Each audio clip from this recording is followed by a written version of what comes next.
शुरू कर लें।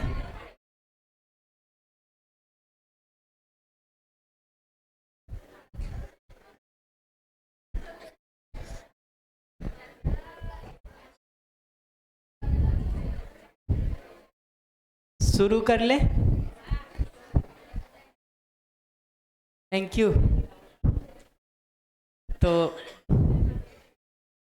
मैं मानता हूं कि पिछले सेशन में कम से कम आपको थोड़ा अवसर मिला होगा एक दूसरे से बात करने का और कुछ बातों को कह पाने का। और मैं ये भी मानता हूं कि शायद छोटे ग्रुप में आपका संकोच कम रहा होगा और आप अपनी कुछ बातों को कह पाए होंगे जो इस बड़े ग्रुप में कहना कठिन होता है कई बार हम लोगों के लिए। चूँकि समय ज़्यादा नहीं है इस सेशन में, इसलिए हम उन ग्रुप्स पर बहुत ज़्यादा काम नहीं कर पा रहे इस बार। और जो प्रश्न आए हैं उसको कल सुबह मैं एक बार देखता हूँ, जैसी अनुकूलता होगी उसके हिसाब से क्रम से उसको हल करते चलेंगे। कुछ प्रश्नों को तो कल सुबह बात कर दूंगा।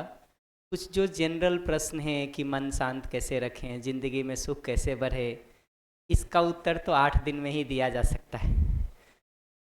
तो उसके लिए तो पूरा शिविर ही चाहिए और सेशन ही चाहिए, क्योंकि मन के अशांत होने के 20 कारण हैं। उसी सुख शांति के लिए तो इस पूरे शिविर की चर्चा कर रहे हैं कि जीवन में सुख शांति की अभिवृद्धि कैसे हो। तो जनरल प्रश्नों के उत्तर तो हम आराम से करेंगे। स्पेसिफिक जो थोड़े प्रश्न हैं उसको हम ज़रूर कल सुबह रिस्पॉन्ड कर देंगे। पर अभी जो समय है उसमें हम जो बची हुई फीलिंग्स हैं उस पर हम थोड़ा बात करना चाहते, ताकि उसके प्रकाश में कल सुबह हम प्रश्नों के उत्तर पर ठीक से चर्चा कर सकें। तो जब हम लोग संबंध की बात करने गए थे तो हमने ये पहचाना था कि संबंध मूलतः हमारा एक दूसरे के साथ है ही। ये संबंध हमको बनाने नहीं हैं, बल्कि जो संबंध है ही उसको पहचानना है, उसको देखना है। और हमने ये पहचाना था कि संबंध में मुख्य अपेक्षा एक दूसरे के साथ सुविधाओं की नहीं है, बल्कि एक दूसरे के साथ भाव निर्वाह की है। तो ये विश्वास, सम्मान, स्नेह, ममता, वात्सल्य, कृतज्ञता, गौरव, श्रद्धा, प्रेम, ये भाव हैं जो हमको संबंध में एक दूसरे से अपेक्षित होते हैं।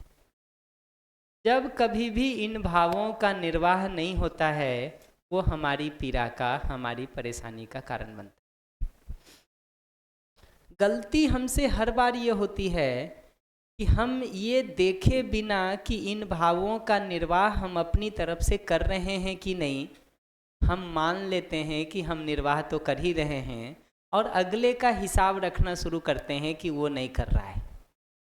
और इसी पर सोचना शुरू करते हैं कि वो नहीं कर रहा है तो कैसे करवाएं उससे।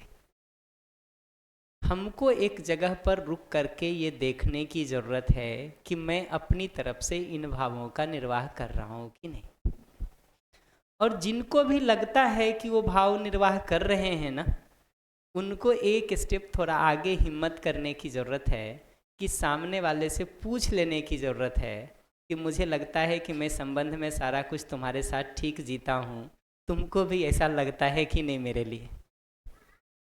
ये पूछ लेने की ज़रूरत है। थोड़ा धैर्य से पूछिएगा, क्योंकि हो सकता है वो एक लंबी लिस्ट आपको गिनाना शुरू कर दे और आप बीच में ही नाराज़ हो जाएं, तो मामला बिगड़ जाएगा, बिगड़ जाएगा।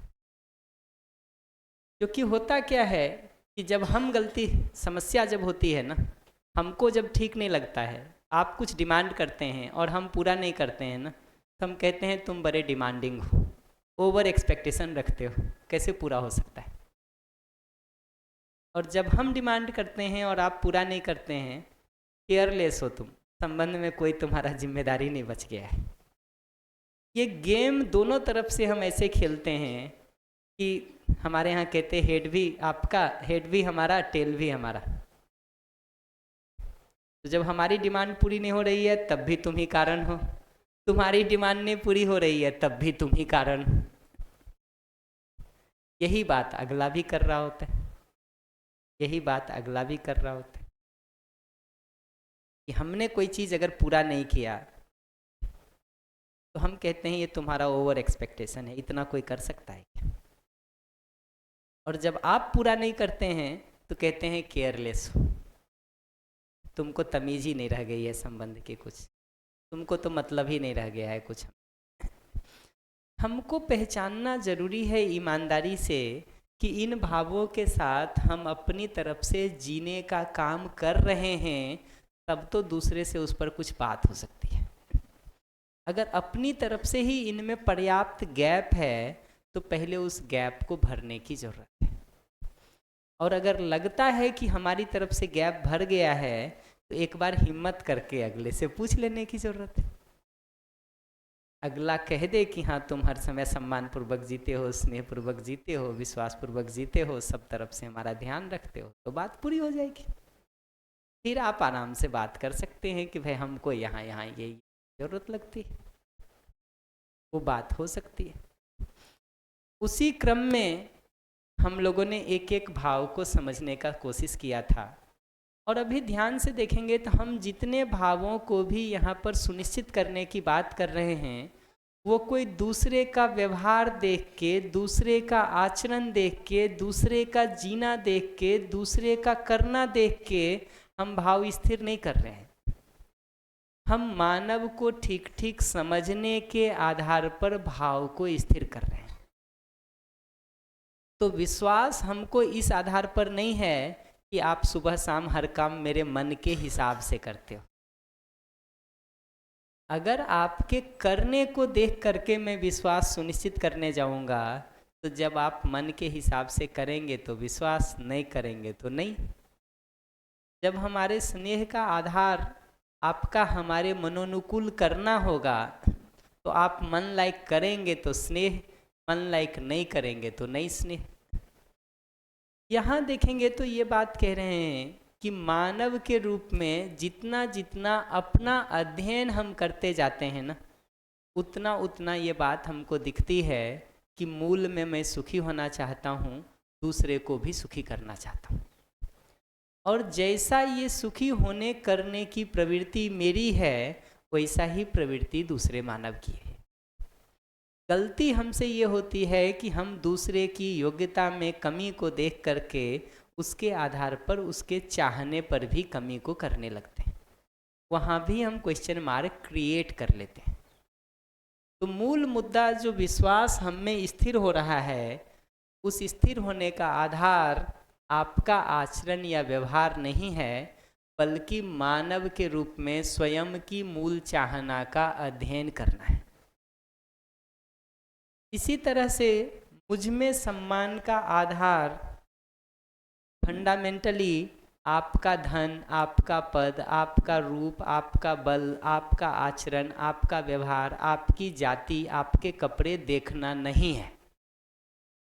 आप जो हमको अपने ही जैसे एक मानव के रूप में दिखाई देते हैं, और मनुष्य होना जो हमारी मूलभूत पहचान है, और उसमें जो हमको दिखता है कि लक्ष्य भी हमारा आपका एक जैसा है, कार्यक्रम भी हमारा आपका एक जैसा है, क्षमता भी हमारी आपकी एक जैसी है, इस रूप में आपको भी अपने जैसे एक मानव के रूप में देख करके अपने बराबर की जगह पे स्वीकारने का जो काम हम कर रहे हैं, ये मानव को समझने के आधार पर कर रहे हैं, ना कि आपके करने को देखने के आधार पर कर रहे हैं। आपके करने को मैं जब भी अपने भाव का आधार बनाऊंगा, आप ठीक करेंगे तो स्नेह दिखाई देगा, आप जैसे ही ठीक नहीं करेंगे सारा स्नेह गायब होता हुआ दिखाई देगा। तो उसी तरह से स्नेह को जब देखने जाते हैं तो ये जो मानव के साथ हमारा जुड़ाव दिखता ही है, उस जुड़ाव के आधार पर दूसरे को अपने संबंधी के रूप में जुड़ा हुआ महसूस कर पाना, इस भाव का नाम स्नेह है। किसी भी संबंध में जब हम स्नेहपूर्वक जीते हैं तो स्नेह हमारा सचमुच स्नेह है या सिर्फ बोलने के लिए है, उसकी एक मूलभूत पहचान ये है कि हर संबंध में हमारी कुछ जिम्मेदारी होती है। किसी भी घर परिवार में, किसी भी काम करने की जगह पर जब हम संबंध में जी रहे होते हैं, कुछ जिम्मेदारी आपकी होती है, कुछ जिम्मेदारी हमारी होती है। अगर सचमुच मेरा आपके प्रति स्नेह का भाव है ना, तो अपनी जिम्मेदारियों को हम स्वेच्छा और प्रसन्नता के साथ निर्वाह करते हैं। उस जिम्मेदारी को निर्वाह करते हुए अगर हमको बोझ लगने लगा तो स्नेह नहीं है। उस जिम्मेदारी को निर्वाह करते हुए अगर 10 आदमी को धक्का मार के हमको कराना पड़ रहा है, स्वेच्छा से हम नहीं कर रहे हैं, तो स्नेह नहीं है। मैं हर बार ये उदाहरण देता रहता हूँ। आपके घर में कोई ऐसा व्यक्ति आए जिसके साथ आपको स्नेह और संबंध महसूस होता है, उसके लिए चाय नाश्ता बनाना बोझ नहीं लगता हमको करके खुशी मिलती है, प्रसन्नता मिलती है। ये बात दिखती है।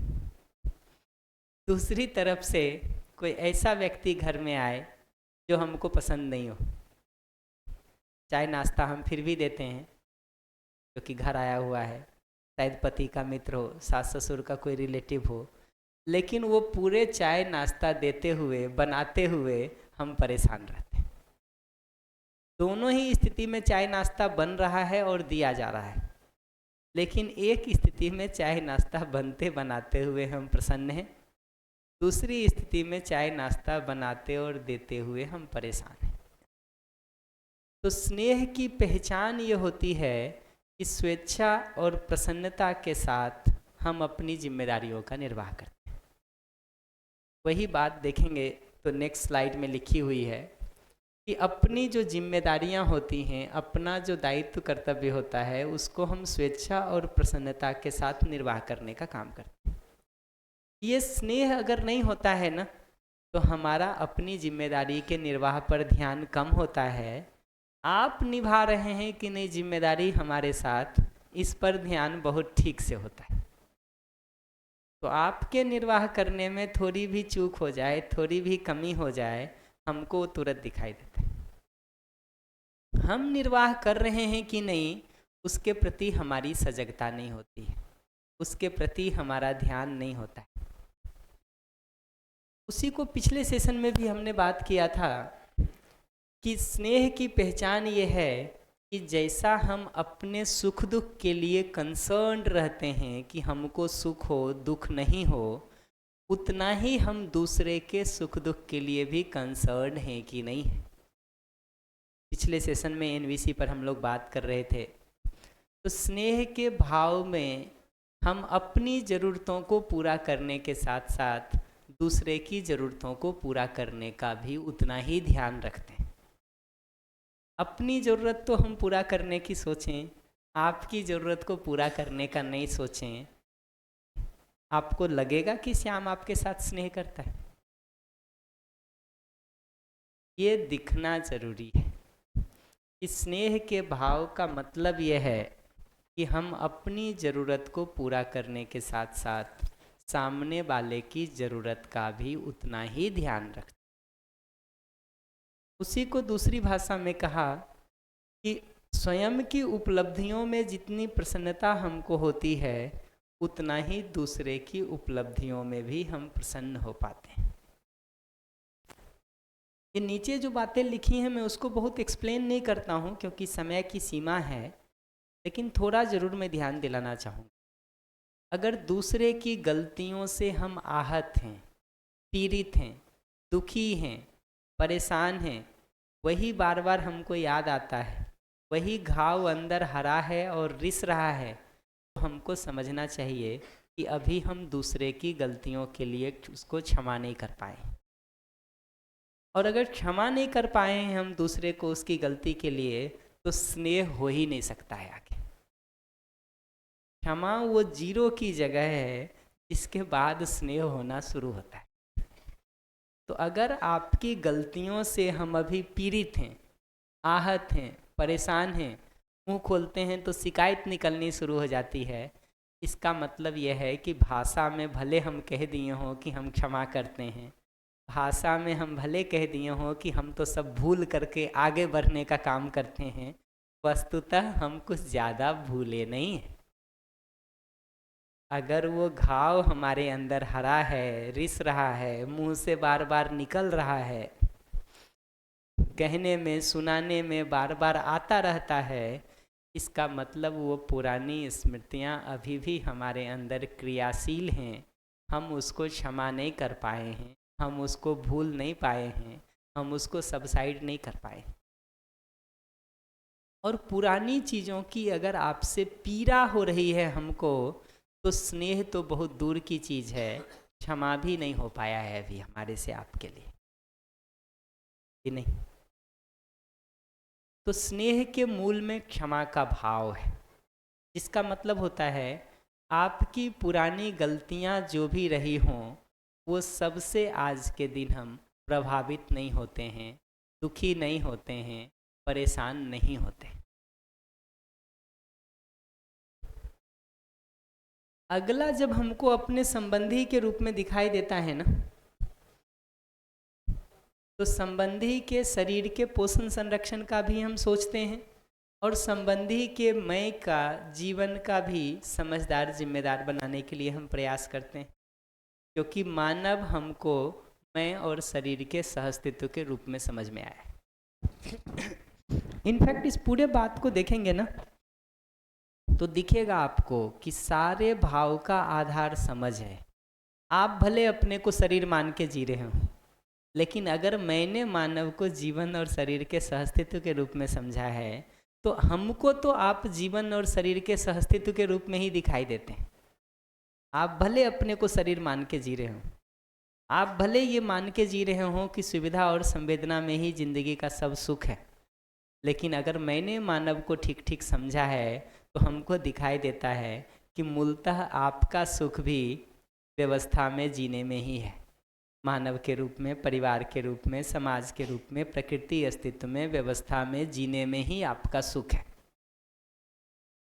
तो जितना जितना हम स्वयं का अध्ययन करते चले जाते हैं, उतना उतना मुझे हर मानव के बारे में पता चलता चला जाता है।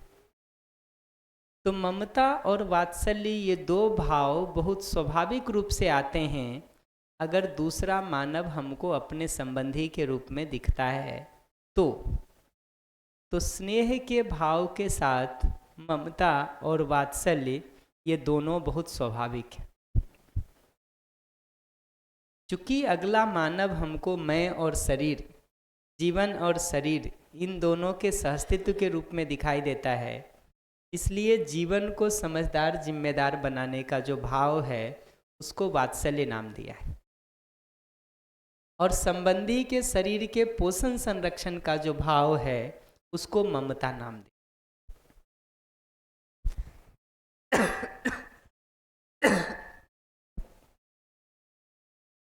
तो ममता का जब निर्वाह करने जाते हैं ना, उसमें आवश्यकता अनुसार सुविधा की जरूरत दिखाई देती है। ममता के निर्वाह क्रम में आवश्यकता अनुसार सुविधा की जरूरत दिखाई देती है। बाकी किसी भाव के निर्वाह में देखिएगा ना, तो सुविधा उतना महत्वपूर्ण नहीं है। विश्वास का भाव, सम्मान का भाव, स्नेह का भाव बिना सुविधा के भी अगले को एक्सप्रेस किया जा सकता है और अगले तक पहुंचता है।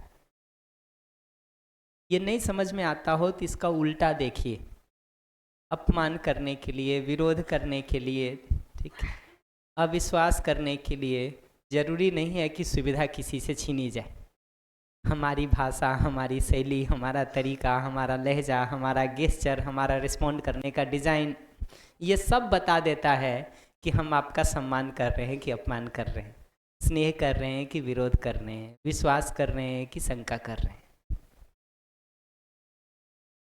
तो ममता और वात्सल्य बहुत स्वाभाविक फलन है संबंधी में के रूप में अगले को देखने का, कि अगला जब हमको संबंधी के रूप में दिखाई देता है, उसके प्रति स्नेह का भाव होता है, उसी स्नेह को जब हम एक्सप्रेस करने जाते हैं, तो शरीर का ध्यान भी रखते हैं, जीवन का ध्यान भी रखते हैं। जीवन का ध्यान रखने की तत्परता का नाम वात्सल्य है, शरीर का ध्यान रखने की तत्परता का नाम ममता है। आप अपने से पूछ के देख सकते हैं कि जब संबंधी का ध्यान रखने जा रहे हैं, ये दोनों का ध्यान रखना जरूरी है या किसी एक का ध्यान रखने से चल जाएगा? दोनों का ध्यान रखना जरूरी। बच्चे को खूब खिला पिला करके शरीर को स्वस्थ रखें, लेकिन समझदार जिम्मेदार ना बनाएं। हमारे लिए कल के दिन समस्या होने वाला है कि सहयोग होने वाला है। इसी तरह से ये देखेंगे ना, कृतज्ञता, गौरव और श्रद्धा के भाव के बारे में, तो ये दिखता है कि दूसरे से मिलने वाला सहयोग जितना जितना हमको दिखाई देता है, डायरेक्ट या इनडायरेक्ट, जो भी सहयोग हमको मिल रहा है दूसरे से, उस सहयोग को देख पाने के आधार पर जो भाव हमारे अंदर स्वाभाविक रूप से होता है वो कृतज्ञता का भाव है। तो दूसरे से जो मिलने वाला सहयोग है अपनी ज़िंदगी में, चाहे हमारे समझदार जिम्मेदार बनने में सहयोग दिखाई दे, चाहे हमारी आजीविका में सहयोग दिखाई दे, चाहे हमारे आहार विहार में सहयोग दिखाई दे, मेरी ज़िंदगी में आपसे मिलने वाला सहयोग जब हमको दिखाई देता है, स्वाभाविक रूप से आपके प्रति कृतज्ञता का भाव होता है। कृतज्ञता का मतलब है जो हमारे लिए किया जाता है उसको हम देख पाते हैं, पहचान पाते हैं, उस आधार पर कृतज्ञता का भाव होता है। आप अपने में देख सकते हैं कि किसी के प्रति जब एक बार कृतज्ञता का भाव होता है ना आप में, तो आप उसके साथ शिष्टतापूर्वक, सौम्यता के साथ एक्सप्रेस होना शुरू हो जाते हैं। आप बाकी संसार में चाहे जैसा भी जी रहे हों, जिनके प्रति कृतज्ञता का भाव होता है आपका, वहाँ पर आपकी शिष्टता, आपकी सौम्यता झलकनी शुरू हो जाती है। तो कृतज्ञता की पहचान ये है कि आचरण में शिष्टता दिखाई देती, सौम्यता दिखाई देती। गौरव का मतलब है जिन्होंने स्वयं की श्रेष्ठता के लिए प्रयास किया है, उनके प्रति जो भाव है वो गौरव है। श्रेष्ठता क्या है अगर उसको देखिएगा तो ये दिखता है कि खुद सुख समृद्धि पूर्वक जीना, दूसरों की सुख समृद्धि में सहयोगी होना, यही श्रेष्ठता है। दूसरी भाषा में कहें तो मानव, परिवार, समाज, प्रकृति और अस्तित्व के साथ व्यवस्था पूर्वक जीने के स्वरूप को समझना, जीना, दूसरों को वैसा समझने जीने में सहयोग करना, यही श्रेष्ठता है।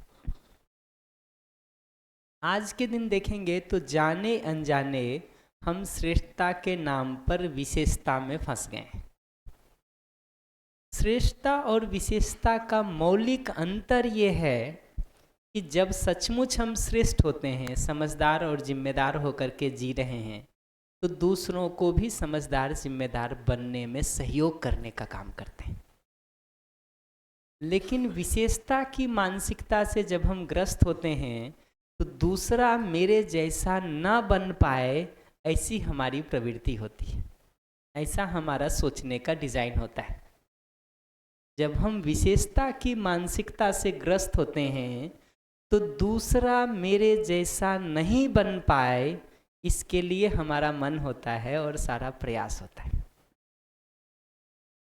जबकि श्रेष्ठता की जगह पर देखेंगे तो ये दिखता है कि हम दूसरे को भी वैसा समझदार जिम्मेदार बनाने के लिए तत्पर रहते हैं, सहयोग देने को प्रस्तुत ही रहते हैं। श्रेष्ठता के बारे में ये बात भी दिखाई देती है कि ये रिलेटिव नहीं है, सापेक्ष नहीं है, बल्कि निरपेक्ष है, एब्सोल्यूट है। जैसे एक आदमी संसार में व्यवस्था पूर्वक जी रहा हो तब भी, हर आदमी जी रहा हो तब भी, कोई नहीं जी रहा हो तब भी, ये मानव, परिवार, समाज और प्रकृति या अस्तित्व, ये चारों जगह पर व्यवस्था के साथ जीना, उसको समझना और जीना, ये मेरी ज़रूरत है। हर आदमी जी रहा हो तब भी मेरी ज़रूरत है, एक आदमी जी रहा हो तब भी मेरी ज़रूरत है, कोई नहीं जी रहा हो तब भी मेरी ज़रूरत है। इस रूप में ये एब्सोल्यूट है, निरपेक्ष है, सापेक्ष नहीं है। जबकि विशेषता को देखेंगे तो वो सापेक्षता में खड़ा है कि दूसरों की तुलना में मैं कहाँ हूँ। विशेषता को देखेंगे तो वो इस जगह पर है कि दूसरों की तुलना में मैं कहाँ खड़ा हूँ। जबकि श्रेष्ठता को देखेंगे तो उसका दूसरों की तुलना से लेना देना नहीं है। ये ऐसे ही है कि हमको भूख लगी है, तो एक आदमी खाना खाए तो भी, 100 आदमी खाए तो भी, कोई ना खाए तो भी हमको तो खाना है जी। अगर हमको प्यास लगी है, आप पानी पिए तो भी, ना पिए तो भी हमारी तो ज़रूरत है। ये एब्सोल्यूट दिखाई देता है, न कि रिलेटिव दिखाई देता है। जबकि विशेषता का सारा मामला रिलेटिव में खड़ा है, सापेक्षता में खड़ा है। दूसरों की तुलना में हम कहाँ खड़े हैं, वो प्रश्न वहीं से शुरू होता है। ये देख सकते हैं।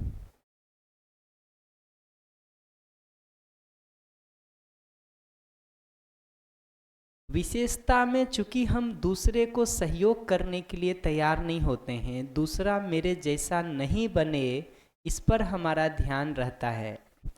इसलिए आपस में देखिएगा तो एक दूसरे के साथ ईर्ष्या का, विरोध का माहौल होता है। श्रेष्ठता के साथ जब हम दूसरे को सहयोग करने को तत्पर होते हैं, प्रस्तुत होते हैं, तो दूसरे में हमारे प्रति कृतज्ञता का भाव होता है। दूसरे में हमारे प्रति कृतज्ञता का भाव होता है। तो हमारे श्रेष्ठतापूर्वक जीने से परस्परता की संबंध में पूरकता बढ़ती है। हम एक दूसरे के लिए पूरक हो पाते हैं, सहयोगी हो पाते हैं। कृतज्ञता के भाव के साथ मैं भी संतुष्ट रहता हूँ, जिसके प्रति उस भाव को व्यक्त करता हूँ वो भी संतुष्ट रहता है। ईर्ष्या के भाव के साथ मैं भी परेशान रहता हूँ, जिसके साथ उस ईर्ष्या को करता हूँ उसकी परेशानी का भी कारण बनता हूँ। तो श्रेष्ठता और विशेषता के इस अंतर को पहचानने की ज़रूरत है। विशेषता की जगह पर, स्पेशल होने की जगह पर हम कहीं ना कहीं सापेक्ष हो जाते हैं, दूसरों की तुलना में सारी बात को देख रहे हो। ऐसे ही श्रद्धा को देखेंगे ना, तो अगले ने अगर पूरी तरह से अपने में श्रेष्ठता को इंश्योर कर लिया है, जिसका मतलब है कि वो मानव, परिवार, समाज और प्रकृति, इन सभी जगहों पर व्यवस्था को ठीक ठीक समझा है और व्यवस्था में ठीक ठीक जी रहा है। ये जगह अगर हमको अगले में दिखाई देती है तो उसके प्रति जो भाव है उसको श्रद्धा कहा है, रेवरेंस कहा है। तो श्रद्धा के भाव की पहचान ये है कि अगर सचमुच हमको आपका व्यक्तित्व ऐसा दिखता है कि आपने श्रेष्ठता को ठीक ठीक समझा है और उसके साथ ठीक ठीक जी रहे हैं, तो हम भी आपसे प्रेरणा ग्रहण करके वैसा बनने के लिए तत्पर होते हैं, प्रस्तुत होते हैं। तो अगर श्रेष्ठता का भाव हमको आप में दिखाई देता है, वो श्रद्धा का भाव मुझ में आपके प्रति होता है, तो हम आपसे प्रेरणा ग्रहण करके, इंस्पिरेशन ग्रहण करके आपके जैसा बनने के लिए तत्पर होते हैं, प्रस्तुत होते हैं कि नहीं। तो कृतज्ञता, गौरव और श्रद्धा, ये तीनों भाव को देखेंगे ना, तो दूसरे से मिलने वाले सहयोग पर या दूसरे की अच्छाइयों को या दूसरे की श्रेष्ठता को देखने पर टिका हुआ है। तो अगर अगले ने पूरी तरह से अपने में श्रेष्ठता को इंश्योर करने का काम कर लिया है, वैसा जी रहा है, तो उसके प्रति श्रद्धा का भाव है। श्रेष्ठता को इंश्योर करने के लिए वो प्रयासरत है, कुछ अंशों में उसको कर भी पाया है, तो उसके प्रति गौरव का भाव है। और अगले से मिलने वाले सहयोग को देख पाने के आधार पर जो उसके प्रति भाव होता है वो कृतज्ञता का भाव है। तो यहाँ देखेंगे ना, तो कृतज्ञता, गौरव और श्रद्धा के भाव के साथ एक दूसरे में परस्पर पूरकता है, न कि एक दूसरे के साथ कोई विरोध है, कोई खींचतान है। ममता और वात्सल्य के भाव के साथ भी परस्पर पूरकता है, कोई खींचतान नहीं है। हम अपने संबंधी के शरीर का पोषण संरक्षण का ध्यान रखना ही चाहते हैं। इस रूप में ममता का निर्वाह करके हमको तृप्ति मिलती है, वात्सल्य का निर्वाह करके हमको तृप्ति मिलती है, और जिसके साथ हम उस ममता और वात्सल्य का निर्वाह कर रहे होते हैं उसको भी सहयोग मिलता है।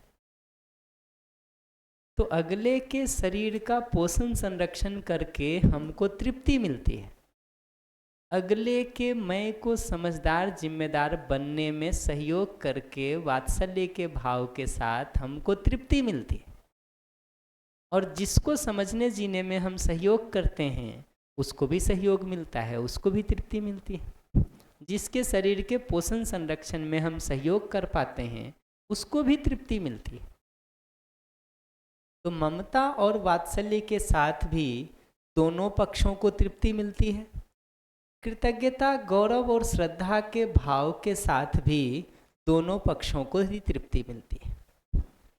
बल्कि ध्यान से देखेंगे ना, तो अगर आप मेरे साथ ममता और वात्सल्य का निर्वाह करते हैं तो मुझ में आपके लिए कृतज्ञता का, गौरव का भाव स्वाभाविक रूप से होता है। आप मेरे प्रति ममता का निर्वाह करके हमारे शरीर पोषण संरक्षण में सहयोग कर रहे हैं, आप मेरे प्रति वात्सल्य का निर्वाह करके हमको समझदार जिम्मेदार बनने में सहयोग कर रहे हैं। तो उस सहयोग को देख पाने के आधार पर कृतज्ञता का भाव हमारे अंदर स्वाभाविक रूप से होता ही है।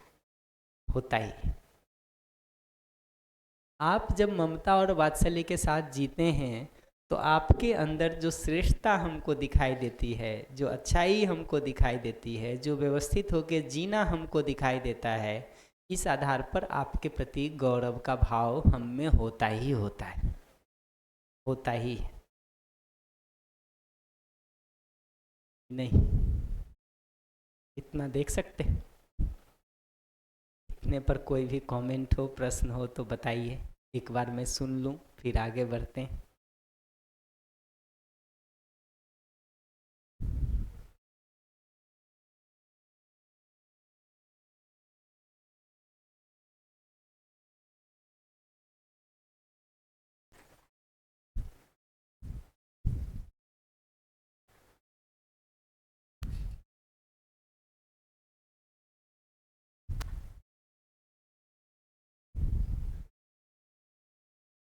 ठीक है,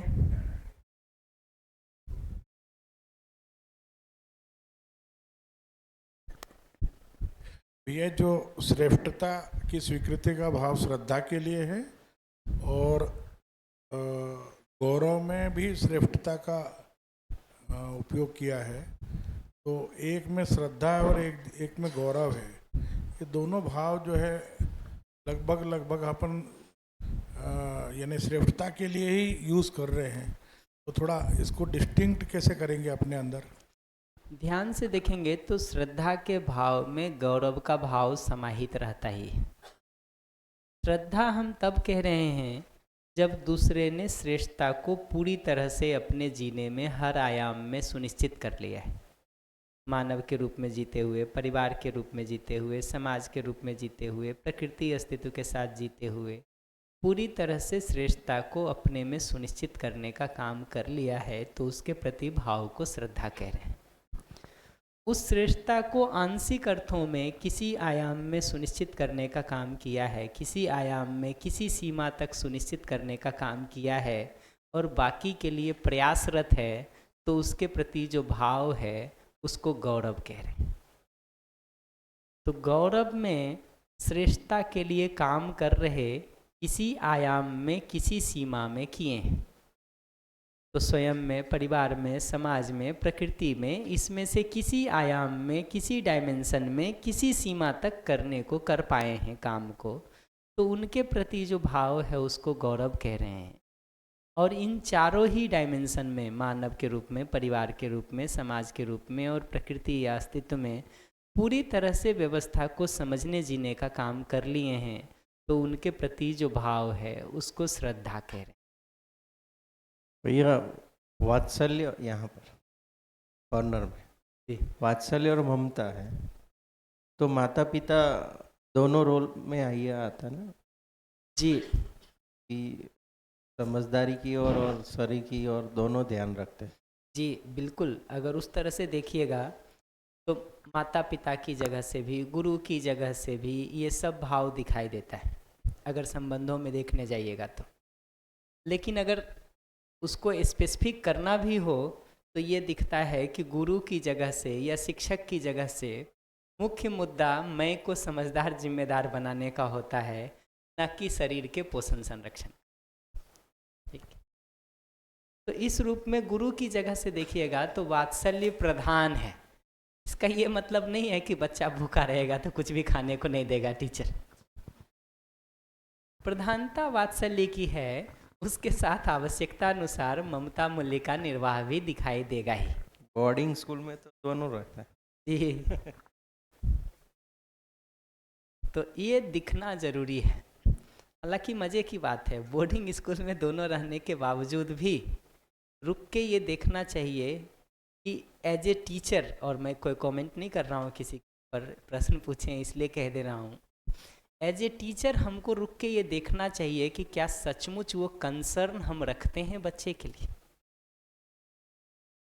उसके शरीर का पोषण संरक्षण ठीक से होता रहे और उसका मैं में समझदारी जिम्मेदारी होता रहे। क्या सचमुच वो कंसर्न हम उसके लिए रखते हैं, या एक टाइम बाउंड प्रोग्राम के तहत जो कुछ भी हमको करना है वो हमने कर लिया और बात पूरी हो गई ऐसा मानते। वो रुक करके हमको आपको देखने की ज़रूरत है। और मुद्दा किसी दूसरे को देखने का नहीं है, मुद्दा स्वयं को देखने का है। मैं आपको खूब देख दूं कि आप वात्सल्य ठीक नहीं निभा रहे, ममता ठीक नहीं निभा रहे, इससे क्या निकलने वाला है? आप हमारी तरफ देख के कहेंगे तुम नहीं निभाते हो। कहते रहिए दोनों एक दूसरे को। मुद्दा अपने लिए देखने का है कि रुक करके ये देखें कि ममता और वात्सल्य का भाव हमको तृप्ति देता है कि नहीं, और ये देखें कि अगर उसमें किसी अंशों में हमारी कमी है कहीं, तो कैसे उसको पूरा करने का काम हम कर सकते हैं, वो बात को देखा जाए। ऐसे ही घर में भी माता पिता की जगह से देखते हैं ना, तो वहाँ भी कई अंशों में ये दिखाई देता है। प्राकृतिक रूप से भी देखेंगे तो बच्चे को दूध पिलाने की जिम्मेदारी माता के पास है। प्रकृति के डिज़ाइन के तहत ही बच्चे को दूध पिलाने का, शरीर का पोषण का जिम्मेदारी माता के पास। इस रूप में माता की जगह से देखेंगे तो ममता की प्रधानता दिखाई देती है। प्रधानता की बात कह रहा हूँ, इसका ये मतलब नहीं है कि वात्सल्य वाला भाग नहीं होगा। तो माता की जगह से देखेंगे तो ममता की प्रधानता दिखाई देती, पिता की जगह से देखेंगे तो वात्सल्य की प्रधानता दिखाई देती। लेकिन ये मुद्दा प्रधानता का है। प्राकृतिक ढंग से होने के डिज़ाइन में ये बात दिखती है कि शरीर के पोषण के संदर्भ में जो छोटा शिशु ही है उसको भी दूध पिलाने की जो जिम्मेदारी है वो माता के पास है। इस रूप में अगर परिवार में माता पिता संबंध में देखेंगे तो माता पोषण प्रधान दिखाई देती है, पिता जो है वो यहाँ वात्सल्य की, माता ममता प्रधान दिखाई देती, पिता वात्सल्य प्रधान दिखाई। पर प्रधानता की बात है, कोई ऐसा नहीं है कि एक ही करेगा दूसरा नहीं करेगा, ये क्लियर हो जाना जरूरी है।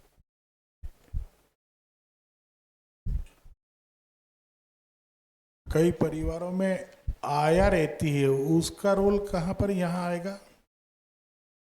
ये अच्छा प्रश्न है। अगर मैं, और नो ऑफेंस टू एनीवन, अगर मैं बहुत ईमानदारी से देखूँ ना, तो हम अगर घर में अपने बच्चे के पालन पोषण पर समय नहीं लगा रहे हैं ना, तो हमको 3 बातें समझना जरूरी है। एक ये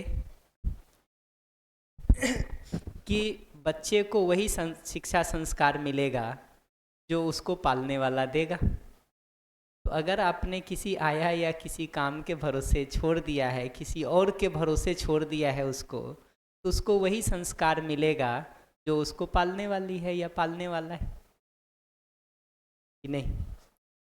तो हम उससे बेहतर संस्कार की अपेक्षा नहीं रख सकते हैं। वे जितना पालने वाला देगा उतना ही तो संस्कार बनेगा जी, उससे ज़्यादा कैसे बनेगा। तो पहली बात तो मैं ये कहूँगा।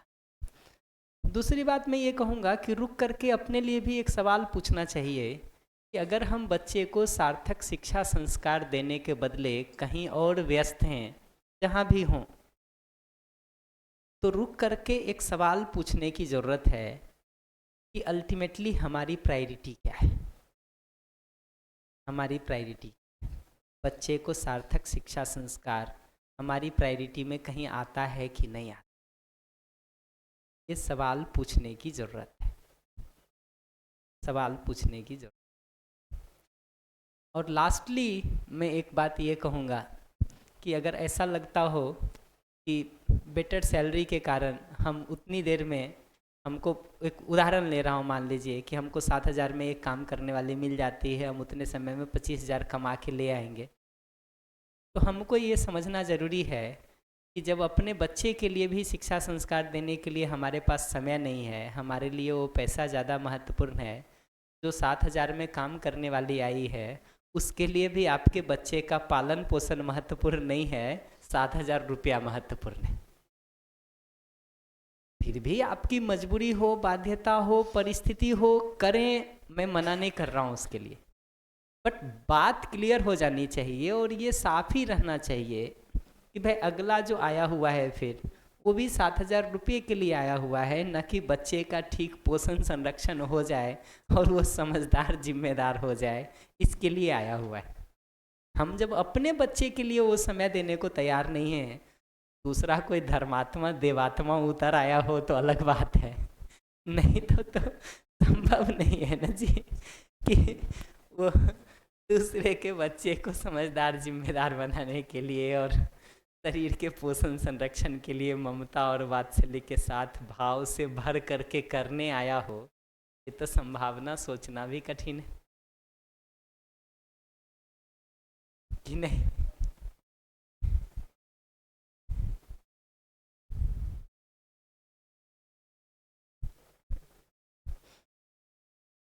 मुझे ये जो श्रद्धा और गौरव समझा कर देता हूँ, फिर से कर देता हूँ, आता हूँ इस पर। पिछली बात क्लियर हो गई। विचार किया जाए, हम इतना ही कहें, विचार करना जरूरी है, विचार करना जरूरी है। ये जो, हाँ बताइए बताइए, आपका कमेंट्स आएंगे दीदी, आपका प्रश्न याद रहेगा। हाँ, मैंने एक्सपीरियंस किया है कि कई हॉस्टल्स में बच्चे वार्डन के व्यवहार से बहुत तृप्त है बजाय कि अपनी माँ के व्यवहार से।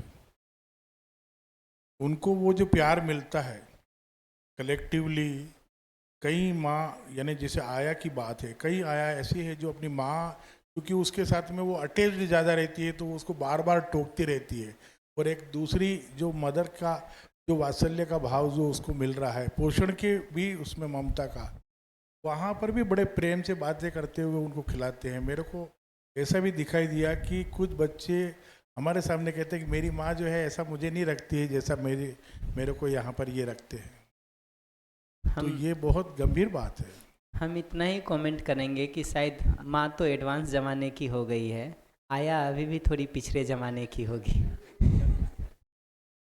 इतना ही कह सकता हूँ मैं। थोड़ा एडवांस होने दीजिए, एक आध जनरेशन में उतना ही चाहिए।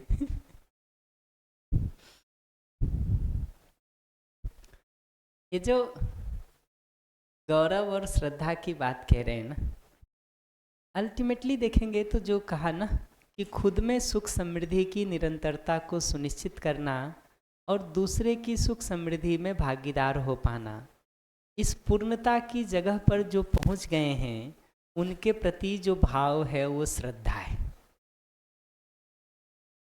तो श्रद्धा का मतलब है उन व्यक्तियों के प्रति भाव जो मानव, परिवार, समाज और प्रकृति या अस्तित्व, इन चारों जगहों पर व्यवस्था को समझ गए हैं, व्यवस्था पूर्वक जी रहे हैं।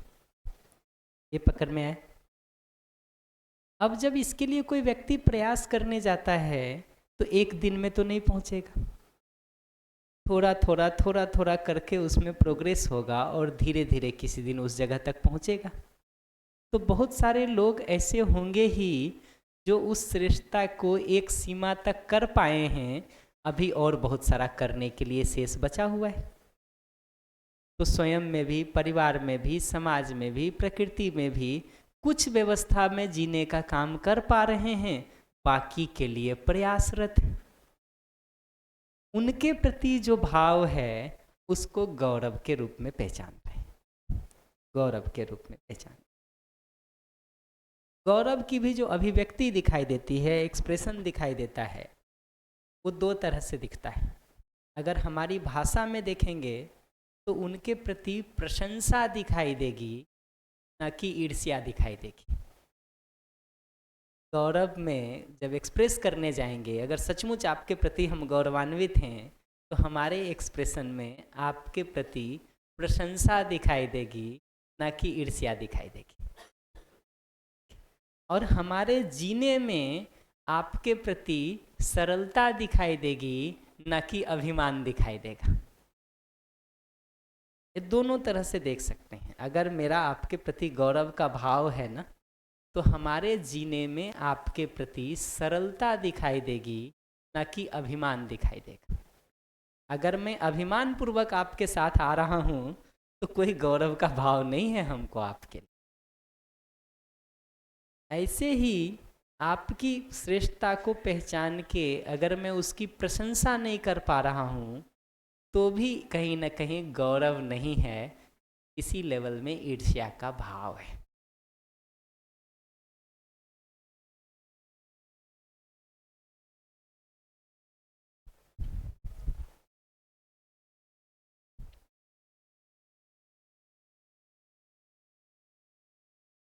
ठीक है, बढ़िया। ये जो आखिरी भाव है ना, प्रेम, और हम एक एक भाव को डिफाइन करके चल रहे हैं, परिभाषित करके चल रहे हैं, ताकि जो परिभाषा हमारे पास हो उसको हम करेक्ट करने का काम कर सकें। तो अल्टीमेटली आप अपने से पूछ के देखें कि आपको सहज रूप में क्या स्वीकार होता है। दूसरे मनुष्य के साथ जीते हुए विरोध का भाव स्वीकार होता है या संबंध का भाव सहज रूप में स्वीकार होता है? संबंध का भाव। इस संबंध के भाव को भी देखिए। आप किसी एक व्यक्ति के साथ संबंध में जीना चाहते हैं, अनेक के साथ संबंध में जीना चाहते हैं, या हर एक मानव के साथ आपको संबंध में ही जीना सहज रूप में स्वीकार होता है? हर एक के साथ सहज रूप में संबंध में ही जीना स्वीकार होता है। ये हर मानव को अपने संबंधी के रूप में देख पाने का, स्वीकार पाने का जो भाव है, उसको प्रेम के रूप में पहचाना है। तो प्रेम के भाव के तहत हर मानव हमको स्वयं से जुड़ा हुआ महसूस होता है, अपने ही संबंधी के रूप में अपने से जुड़ा हुआ महसूस होता है। तो स्वयं से हर मानव को जुड़ा हुआ देख पाना, महसूस कर पाना, इस भाव को प्रेम नाम दिया है। और धीरे धीरे इसकी पूर्णता में जाके देखेंगे तो मानव ही क्या, प्रकृति की हर इकाई हमको स्वयं से जुड़ी हुई दिखाई देती है। तो हवा, पानी, मिट्टी से लेकर के पेड़ पौधों से लेकर के पशु पक्षी तक, ये सभी हमको अपने से संबंधित ही दिखाई देते हैं, अपने से जुड़े हुए ही दिखाई देते हैं। उन सभी के प्रति जो हमारा एक कंसर्न होता है, एक जिम्मेदारी महसूस होती है, उस जुड़ाव और जिम्मेदारी को महसूस कर पाने का नाम प्रेम का भाव है। तो प्रकृति की हर इकाई के साथ उस जुड़ाव को हम महसूस करते हैं, वो प्रेम का भाव है। तो प्रेम के भाव में जीने का मतलब है अब हमको कोई भी पराया के रूप में नहीं दिखता है, सभी अपने ही दिखाई देते हैं। अभी देखेंगे ना तो जाने अनजाने हमारा अपना और पराया का एक दीवार बना हुआ है, एक बाउंड्री बनी हुई है। उस बाउंड्री के अंदर कुछ लोगों को हम अपना मानते हैं, जाति के आधार पर, धर्म के आधार पर, भाषा के आधार पर, वंश के आधार पर, राज्य के आधार पर, और उससे बाहर वालों को हम पराया मानते हैं। जितने लोगों को हम बाउंड्री के बाहर मानते हैं ना, हम जाने अनजाने उसको एक्सप्लॉइट करने के लिए तैयार रहते हैं। और जितने लोगों को हम बाउंड्री के अंदर मानते हैं, वो सबको हम सब कुछ देने के लिए तैयार रहते हैं। तो आप अभी भी देखिए, अगर कोई आदमी भ्रष्टाचार कर रहा है, पैसा किससे लेता है? जिसको अपना संबंधी मानता है कि जिसको संबंधी नहीं मानता है? जिसको नहीं मानता है वही लेता है। वो भ्रष्टाचार करके जो पैसा लाता है उसको खर्च कहाँ करता है? जिसको अपना संबंधी मानता है।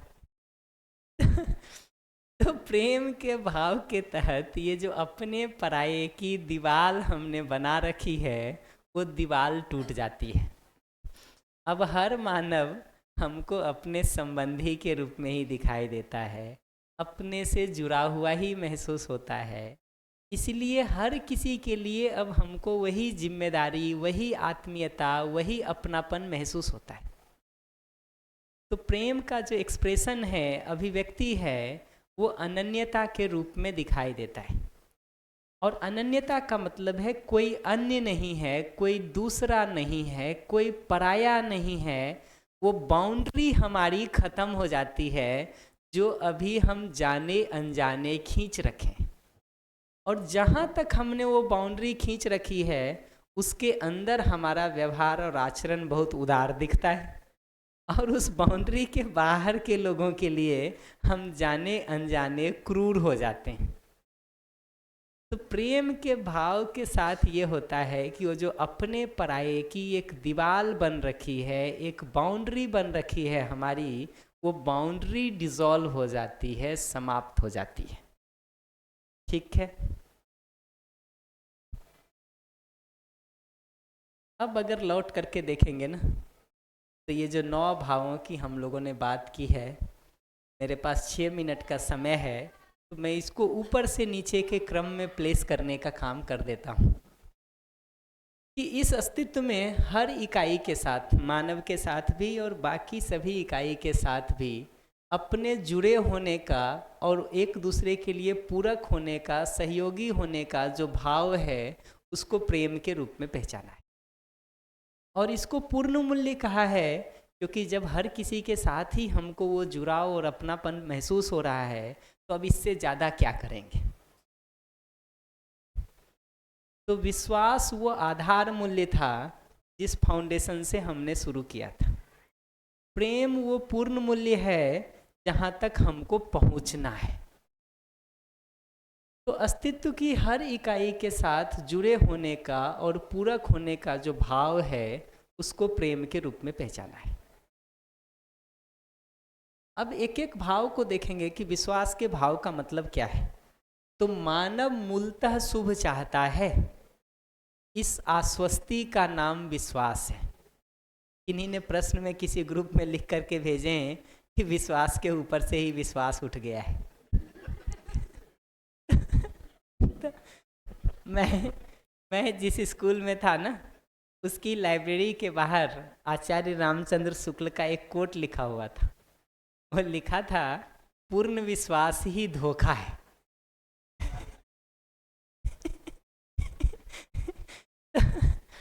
तो क्या होता है अभी कि हम कहीं ना कहीं विश्वास को ले जा कर के आदमी के करने से ही देखने को शुरू करते हैं कि तुम हमारी सब बात मानते हो तो विश्वास, नहीं मानते हो तो नहीं विश्वास।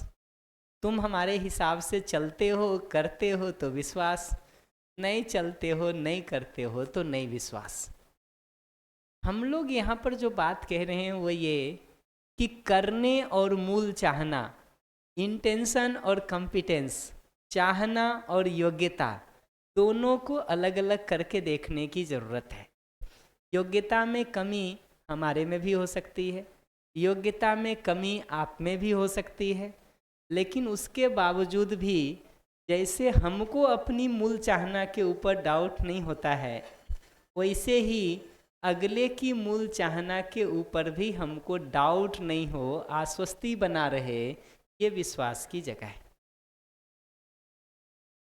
सम्मान की जगह पर देखेंगे तो स्वयं का और दूसरे का ठीक ठीक मूल्यांकन कर पाना, इसका मतलब है कि अपने को और दूसरे को मूलतः एक मानव के रूप में देख पाना, ना कि धन, पद, जाति, भाषा, संप्रदाय, डिग्री जैसी जो ओढ़ी हुई बाहर से 20 चीज़ें हैं उसके आधार पर आकलन करना।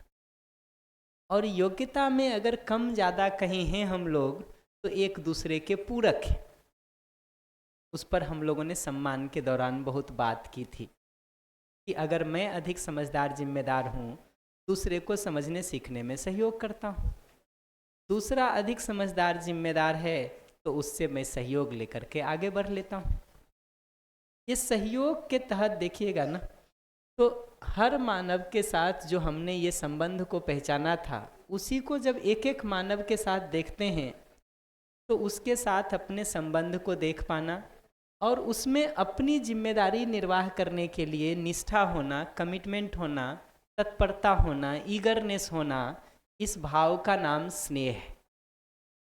स्नेह के तहत जब हम पूरकता निभाने जाते हैं, तो जब हम दूसरों को सहयोग करने का काम कर रहे हैं तो उनके प्रति ममता और वात्सल्य है। जब हम दूसरों से सहयोग पाने का काम कर रहे हैं तो उनके प्रति कृतज्ञता, गौरव और श्रद्धा का भाव है।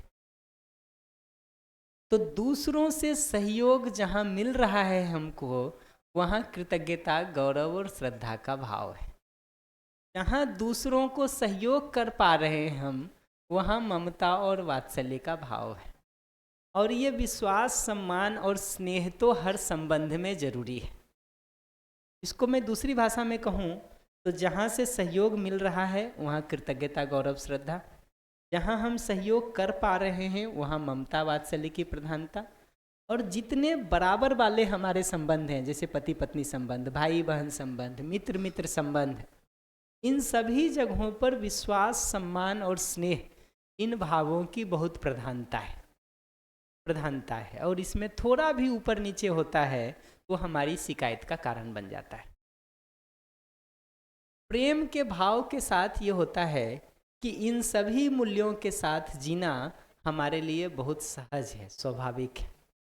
तो यात्रा विश्वास से शुरू होती है। समझ के साथ जब इसको हम करने जाते हैं तो यात्रा विश्वास से शुरू होती है, प्रेम पर जाके पूरी हो जाती है।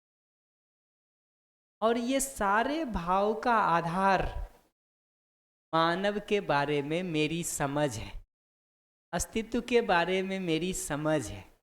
हमने खुद को जैसा अध्ययन किया है, दूसरे मानव को जैसा अध्ययन किया है, अस्तित्व के डिज़ाइन को जैसा समझा है, वो समझना आधार है मेरे में इन भावों का, ना कि आपका करना आधार है इन भावों का।